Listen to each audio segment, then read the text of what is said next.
Next on PIJN News, Dr. Chaps reports on these important issues. Hard Times Create Strong Men is the title of a new book by Stefan Aarnio. It's about money, sex, religion, and politics. Today we interview the author, Stefan Aarnio. Former Navy chaplain Gordon James Klingenschmitt took a stand to defend religious freedom by daring to pray publicly in Jesus' name. Now he helps you by reporting the news, discerning the spirits, and praying the scriptures. Would you pray with us? Here's Dr. Chaps. God bless you in Jesus' name. My name is Chaplain Gordon James Klingenschmitt, Dr. Chaps, and you're watching PIJN News. On this show, we normally like to report the news, discern the spirits, and pray the scriptures in Jesus' name. But on today's show, we have a live interview via Skype all the way from Winnipeg, Canada. I think it's in Manitoba. And joining us is an author, a new friend of mine, Stefan Aarnio, who has written the book Hard Times Create Strong Men. Welcome to the program, Stefan. How are you today? Thank you for having me, Dr. Chaps. It's an honor to meet you. Now, you've written a provocative book with a provocative title, and it's about strong men, or is it about weak men, or there's a cycle here. Tell us about that. Well, thanks for asking, Dr. Chaps. So I'm an entrepreneur. I have 2 companies that I run, and I went fasting in the jungle, living on just water for 18 days last winter. And I came out of the jungle, and my staff, some of the young men, the 20-year-old men, 21, 22-year-old men, when I came back, had a mutiny, and they said, "You're mean. I don't want to work for you. I don't love it here. This isn't fun for me." They started whining like teenage girls. And I had to sit them down and have a how to be a man talk for 6 hours one week. So I had several lectures I had to give to these young men. And I had to ask myself, why am I saying this to these guys? It turned out none of them have ever had fathers. So the young men of today haven't had fathers. And I wrote this book, Hard Times Create Strong Men, to be kind of like father in a box for some of the men that never had fathers. And it's kind of like the conversation that your dad would have with you in the garage, away from your mother and away from his daughter or your sister. It's a man-to-man book. And, hard times create strong men create good times create weak men, and weak men create hard times. There's a cycle to history. And right now we're going to go into hard times create strong men pretty soon. Now, you've observed, looking back on history, that each of those cycles take about 20 years, or the 4 cycles together last about 80 years. What happens at the end of those cycles? So human history, Dr. Chaps, there's only 4 generations in all of history, and history is 80 years repeated over and over and over again. And it goes, hard times create strong men create good times, that's the rise. Good times create weak men create hard times. And that entire cycle takes 80 years. And at the end, there's usually a major crisis. So the last time we had a crisis was hard times create strong men. That was the Great Depression in America, followed by World War II. And we are 80 years away, 78 years away from World War II right now. So we're ready for another big war. And if you don't believe me, you can look back in history. 80 years before World War II was the American Civil War. 80 years before that, there was another major war. So every 80 to 100 years or so, depending on how long people live, it's about 4 generations. Every 4th generation is the big hard times create strong men generation. And right now it's the millennials. So we're weak as millennials. I'm a millennial. And coming up in the near future, we're going to have a major conflict. And the millennials are going to have to become the World War II generation, the greatest generation. And there's several books about this, but I'm just another guy talking about it. And hard times create strong men. So how does your book compare? I've read some other books about millennials that talk about, first of all, they're a lot smarter than my generation, Generation X, was at their age, because they have access to the internet and everything is available in the information age instantly. But at the same time, they're morally weak, some people say, and physically weak. I've read that in America, for example, 40% of young men are not eligible to join the military because of obesity. What is your book talk about? Well, one of the chapters in the book, Dr. Chaps, is called The Millennial Problem. And right now, millennial men, about 50% of them come from divorced homes. They never had fathers. Nobody ever taught them any of the manly things, hunting or fishing or using a gun or how to talk to a woman or treat a woman or, what's pornography, what isn't pornography. We just have really an improvisational generation here where things have just been improvised. And a country like America, I'm from Canada, but I admire America and I consider myself American at heart. And the Western American culture is built on traditions and values and things like the Christian religion, the Judeo-Christian values, is what made America great in the beginning and has made it great for most of its lifespan. And what's happened is we've lost those values, we've lost the strength, we've lost the morality, we've lost all these base values that made this into the greatest civilization in history with the most wealth and the most prosperity. And now that we've taken our eye off the ball, as I predict in the book, hard times are coming for us, because when you take those values away, everything collapses. Hard times are coming because weak men are being created, fatherless men. We'll take a short break. When I come back, I'll ask Stefan Aarnio about the fatherless generation and how that contributes to the weakness of future men. This is PIJN News, defending your religious freedom. Dr. Chaps will be right back. How is your marriage doing? I want to tell you about an exciting new 4-part video DVD Bible study series on God's plan for marriage. In this video series, we team up with marriage and family ministry expert Vince D'Acchioli. There are a lot of things that get in the way of our ability to have a healthy marriage.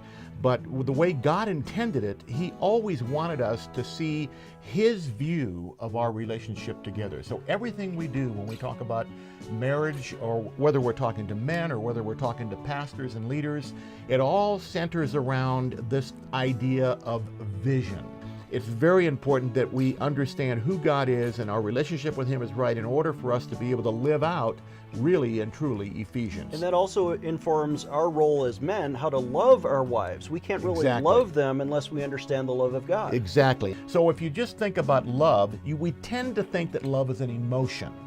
It's more something that I feel, whereas the true definition of love, the way Jesus intended it, is not just an emotion, but it's charity. It's what I do. You know, to the degree that I am able to see my wife or my spouse through His eyes, that determines everything in my relationship. Yeah. And we go through the scriptures in 4 different parts. Part 1 is God's design for man and woman. Part 2 is godly roles for husband and wife. 3 is sex and intimacy within godly marriage. And also God's plan for divorce. You want to have this important 4-part video series available for a suggested donation of $30 if you call our toll-free prayer line at 866-OBEY-GOD.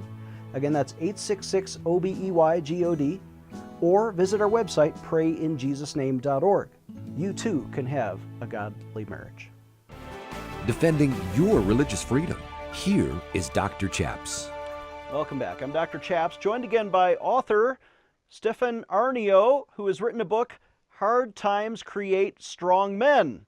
Now, Stefan, you just spoke at a conference in Dallas to a bunch of Christians down there, and you presented your book. It has a lot of Judeo-Christian themes, as you alluded to. Tell us about your own faith. Well, my own faith, I've been around the block, Dr. Chaps, because when I was born into a Christian home. We went to a United Church up here in Winnipeg. And then I went into the school system, and the school system is an atheism factory. It's a communist factory, it's an atheism factory, and they manufacture those values all day long in the school system in Canada and the US right now. And so I went to university. I subscribed to the normal, ideology of the university, which is they say, well, if you join the university, it's atheism that they sell all day, and they sell communism. So back then in university, about 14 years ago, I was drinking the Kool-Aid of atheism and communism. And then coming out of that into the real world, I'm a business owner now. I'm an entrepreneur. I train people. I raise people. I help people. And I've been full circle now. Now I belong to one of the largest churches here in Winnipeg. I think it's actually one of the big churches. And it's a Christian non-denominational church. And I've realized, that those 10 commandments and the base values of Christianity, the Judeo-Christian tradition, is what has made our society great. It's what's made the men strong. It's made the women good. It's made things really great. I mean, when you look at Judeo-Christian countries, they're the best countries in the world. And when you look at the countries that don't have that tradition, you don't want to move to those countries. So, I've been all around full circle with it, believer, non-believer, believer. And I think that it's the spine, it's the backbone, it's the base of what we have here. And if we let it go, we're going to lose everything. I'm going to read some numbers that you provided to me, and this is about fatherlessness. Now, 63% of youth suicides are from fatherless homes.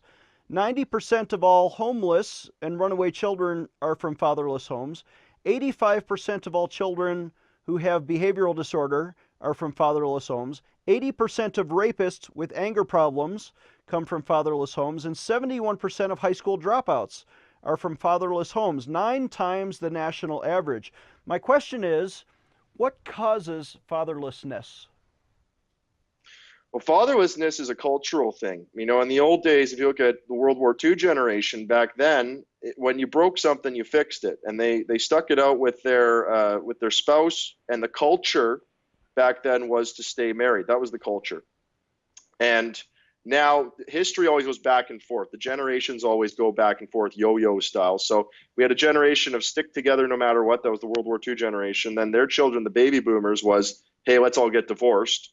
And then I predict the millennials is going to go back to stay married if you can, if you even get married. Divorces are down, and so is marriage. Less people are getting married, less people are getting divorced. But the fatherlessness is a real major problem. It's a problem for men, it's a problem for women. And to speed up the entire story on what the stats are like, if you don't have a father, the chances of you going to jail as a man are super high. The chances of being a criminal are super high. And if you're a daughter and you don't have a father, you're going to end up in the sex trade or as a stripper or something. Like the numbers are just horrible. They're horrible, horrible numbers for children with no fathers. It's everything bad that you don't want. There's abuse, there's sex trade, there's crime. Everything you don't want comes from fatherless homes. I think you're onto something there. There was a recent study of people who participate in mass shootings here in America, and some people think we have a gun problem. I think we have a fatherless problem, because of all of the mass shooters, they did a personality study, and all of them but 2 came from fatherless homes in the past 20 years. So there is a problem here. I wonder if the abandonment of the faith and the Bible and Jesus has led to the destruction of the family. Here in Colorado Springs, of course, we have Dr. James Dobson, and he founded Focus on the Family. There's a big pro-family movement here in America to try to salvage that. What have you been part of up there in Canada? Well, like I said, I started studying this stuff, and I really am all about. I love what the churches do. In the old world, 80 years ago, we didn't have the welfare programs. We didn't have all these. We didn't expect the government to look after everybody back then. So you needed the church to look after the homeless. You needed the church to look after the addictions. You needed the church, and people gave to the church, and the church helped everybody. And I'm a firm believer now, Dr. Chaps, that if you're going to be married, you have to go to church, because that's the maintenance of that relationship. It's a spiritual union, and it's spiritual value. And if you aren't going and putting maintenance into that relationship by going to a church and working on it, I don't think you have a hope of staying married. And the stats are there. It's about it's over 50% now, actually, in Europe, and in North America, it's right around 50. More than 50% is divorce. And guess what? We took out organized religion. We took out Christianity, and guess what else left? The family, and having kids that are raised properly with strong men. That all goes together. The subtitle of your book, Hard Times Create Strong Men, has to do with money, sex, religion, and politics, I think. And you alluded to sex as a problem, especially when boys grow up with easy access to pornography. How does that contribute to the degradation of women and the downfall of marriage as an institution? Well, it's really a horrible thing. I wrote in the book that pornography is the mass castration of divine masculine power. And as a man, your sexual energy, your desire, is the base of all your action. It's the base of everything. It's the base of your ability to create, because inside of us, we have a piece of God inside of us. That's our thinking brain. And then we have a mammal brain and a reptile brain. And when man bottles up his sexual desire and he's able to control that, that's how all the greatest inventions in history have been made. So in Canada, what they do in the prisons right now is they give the inmates pornography and pizza so they don't fight each other and they don't cause riots. So that's a clue. You know, if you want a strong, virile man, if you want a bull instead of an ox, he's got to bottle up that energy so he can use it to create. If you're expending that energy every day, if you're using that energy, there's health problems. He's not going to make as much money. He's not going to want women. He's just going to stay home, play video games all day. And that guy is going to be an ox rather than a bull. And if you want a strong man, he has to use that energy and hold on to that energy so that he can be the greatest man that he can be. I think you're onto something there. We're going to take another short break. When we come back, I'll ask Stefan Aarnio about what the solutions are for mentoring the next generation of young men. This is PIJN News, defending your religious freedom. Dr. Chaps will be right back. Did you know religious freedom is under fire in our military today? Our troops do not have protection. For example, military chapels are now being desecrated by homosexual wedding ceremonies on bases in all 50 states. Our troops are now also faced punishment if they dare to object to sharing common sleeping quarters or common shower facilities, or if chaplains dare to quote the Bible during private counseling that declares that homosexuality is a sin. Nobody in our military should be forced to violate their Christian conscience, especially their right to pray publicly in Jesus' name. Let's take action today for religious freedom. Would you sign a petition with me? Visit prayinjesusname.org. Again, that's prayinjesusname.org. Let's defend religious freedom for our troops. Take action today. Dr. Chaps needs you to sign today's petition right now. Again, visit prayinjesusname.org to sign our petition right now. Are you frustrated at the direction your country is headed? Are you ready to fight for a cause and change the world? Do you believe God has called Christians to make a difference? Announcing a new book by Chaplain Gordon Klingenschmitt entitled How to Liberate the World in 30 Days, a step-by-step guide to take back your country. Dr. Alan Keyes wrote the foreword saying, "This book needs to be placed in the hands of every millennial and Bible-believing pastor in America. This book teaches 30 powerful political tools in a 30-day devotional that will change your life and give you power. It comes with 15 inspiring true stories of political victory. You don't even need to get elected to take back your government, but if you read this book, you just might get elected too." Order your copy today. It's available in the Superstore at WND.com, on Amazon, and you can get the first chapter free right now if you visit the website schoolofliberty.org. That's schoolofliberty.org. It's time to take back your country. Defending your religious freedom. Here is Dr. Chaps. Welcome back. Joined by Stefan Aarnio.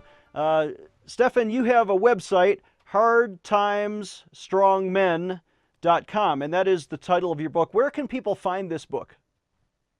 Well, right now you can get it hardtimesstrongmen.com, and I will direct ship the book from my office to your house. That's where you're going to get it now. It's going to come out sometime in 2019 officially, but you can get it through me direct about 6 months in advance. We're doing it direct to customers right now if you go to the website. And I assume there are church programs, especially for discipling young men, that are using your book in a group setting. Maybe you have some study guide questions after each chapter. How does the book organized?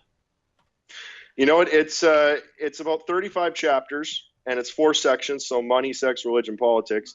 I would love to use it in some churches or some classes. I haven't even thought that far ahead yet, Dr. Chaps. I had my staff sitting around the table today. I said, what are we going to do with this book? People are loving it. I had a lady yesterday actually online. She bought 18 copies because she heard the message, and I guess she thought that the word has to get out there. So I think we're going to create some study guides. I think we're going to create some sort of education here, because this is something that people need. The dads are gone, so your dad can't teach you the base way to be a man anymore. You have to get it from somewhere else, like a book like this. And you attend a mega church up there in Winnipeg, but if another large church in America wanted to invite you maybe to speak at a men's retreat or some event, how would they reach out to invite you as a guest speaker? They can reach me at stefanaarnio.com, AARNIO.com. StefanAarnio.com. And that's not the French pronunciation, which is Stefan. I kept mixing that up. But tell me more about your ministry to young men. You say you're mentoring several fatherless men in your office. How does that work? And you have 2 multi-million-dollar companies. Are these young people contributing to your work? Absolutely. I've got a real estate company, and then I also have an education and training company. And I teach people how to be entrepreneurs, raise capital, buy real estate, fix it, sell it, rent it out, all these different entrepreneurial things. And it's interesting because young men, 20 years old, 25, 30, 35, they've come to me. I have a mentoring program that I sell. And originally I started, I was just a businessman selling this. And this book just came out last week, and it's already changing the game because the message that's going into these young men are looking for mentorship. And they go out there and they have to buy it. They have to pay for it because that's the way that the economy is now. But a lot of the things that I'm teaching, a good dad, a good mentor could have taught them in the past, but those mentors are gone. So I've had a business about that, and now I'm kind of going backwards. I've created this book here to train and help the young men with some of the personal things. I've helped them on the business side for years, and that's been my business. And now I have a lot of employees here. I've got a lot of employees to train, and also my customers are also craving this kind of message. So it's just something that just popped up. I never planned on writing a book like this, Dr. Chaps, but it just poured out of me after I came out of the jungle because these men need the talk. I've got to learn more about why you went into the jungle and drank only water for 18 days. I once endured an 18-day hunger strike outside the White House in America protesting for religious freedom. Why would you fast that long? Was it a prayerful experience? Well, you know what? I fasted the year before for 30 days in the jungle. The year after, I did 18 days in the jungle. And this winter on December 22nd, I'm going to do 40 days in the jungle like Jesus or Moses. And I'm going to go, it cleans out your mind, your body, your soul, everything. Like you come out of there, you're a new person. You have a new body. You got a new spirit. Your brain is clear. I heard a great quote by someone once, and they said, what do you say when you pray to God? And the answer was, I don't say anything, I listen. And when you go out to the jungle with just you in the jungle and water, you listen and you hear things, and you get the real clear messages that create this kind of book. This book here is 624 pages. I wrote it in 11 days after coming out of the jungle. So pretty much sat down for 11 days, wrote it, almost no revisions. I wrote 2 books in a week after coming out of the jungle. So I get extremely clear, Dr. Chaps, and it's something that I do it for spiritual reasons, and I also do it for physical, mental, and emotional reasons. It cleans me. It makes me a new person every year. Well, maybe God is speaking to you. I just didn't know there were any jungles in Canada. I thought they had forests and mountains and ski slopes, but I just personally went to India, and I was in a region that was right next to the jungle. They actually had tigers out the window. I didn't see any, but you could walk into any of these locations, and I recommend you bring at least 2 things, and that is mosquito netting and snake bite venom, anti-venom medicine. I don't know if you had any wild encounters with animals. Yeah, I was down in Costa Rica, so we had howler monkeys. There were some farms nearby, so you could hear cows. There was snakes, scorpions, birds, all these different things you'd see in the jungle in Costa Rica that you don't get up in Winnipeg. Yes, absolutely. Well, tell me more about you said there's 35 chapters. That sounds kind of like a lot of reading, but is it light reading? Are they short chapters? Give me some hope here. You know what? If you're really not into reading, you get the audiobook and I'll read it to you. I recorded the audiobook, and you can get it at hardtimestrongmen.com, and I'll read you the whole book, and you can just go to the gym and run on the treadmill and I'll read it to you. I can't say it's the easiest book to read, but I can't say it's the hardest either. There's lots of stories, lots of entertaining stuff, lots of pictures, lots of graphs. It's a page turner. You're going to flip through it pretty quick because I've made it so that it's easy for somebody to move through, but it will challenge your vocabulary. I mean, there's some new words in there for some people, and definitely some good history, good stories. I mean, we talk about Rome, we talk about Greece, we talk about the Bible, we talk about the Dark Ages, the Vikings, all different things through history, like wars, everything that a man wants to hear about. Now, I do know they have Vikings in Canada because they have them in Minnesota, but right across the board. In fact, I spent 5 winters in North Dakota, and I went up to Winnipeg once to catch a hockey game. You say the Jets are doing well. They went to the Western Finals last year. Everyone loves hockey, and my Buffalo Sabres have just won 10 hockey games in a row, worst to first. So I'm all excited about the Canadian sports culture. Stefan, we have just about a minute left. I'm going to give you the open floor to not just to promote your book, but look into the camera and say some final words to young men who may have stumbled across this, and maybe they don't have a father. Maybe they don't know how to be a strong man. What would you advise? The most important thing of being a man is to live your purpose.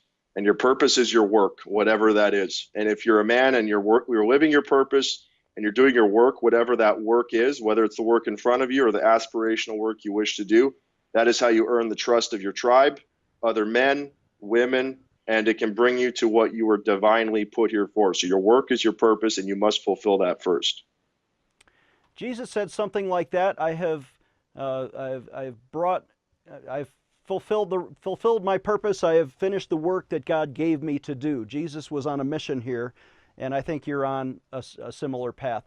Stefan, thank you for coming on this program. Again, his website, hardtimesstrongmen.com, and you can get his book, Hard Times Create Strong Men. Stefan, thank you for coming on the program. Thank you, Dr. Chaps. Okay, our website is prayinjesusname.org. Again, that's prayinjesusname.org. Please donate when you visit. If you need prayer, pick up the phone and call us today at 866-OBEY-GOD.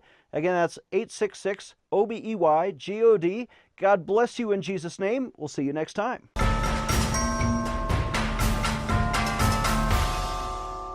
Take action today. Dr. Chaps needs you to sign an important online petition. Today I want to invite you to sign an important petition to Congress to protect military chaplains, especially their right to pray publicly in Jesus' name. If you remember my story, you know that I was vindicated by Congress in 2006 after I took a principled stand for the right to pray in Jesus' name. I even demanded my own misdemeanor court-martial, and finally Congress agreed with me and reversed the bad Navy policy.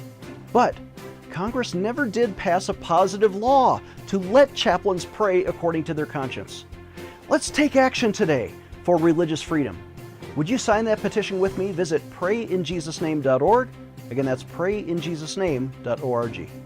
Please visit prayinjesusname.org and sign today's petition right now. Again, visit prayinjesusname.org to sign our petition right now. Dr. Chaps needs your financial support to stay on the air. Would you please send your best donation today? Please visit prayinjesusname.org to donate online. Or you can mail a check to Pray in Jesus' Name Ministries, Post Office Box 77077, Colorado Springs, Colorado 80970. You can also call us toll-free right now at 866-OBEY-GOD. That's 866-OBEY-GOD. Please sign up for our free emails at prayinjesusname.org. Again, that's prayinjesusname.org.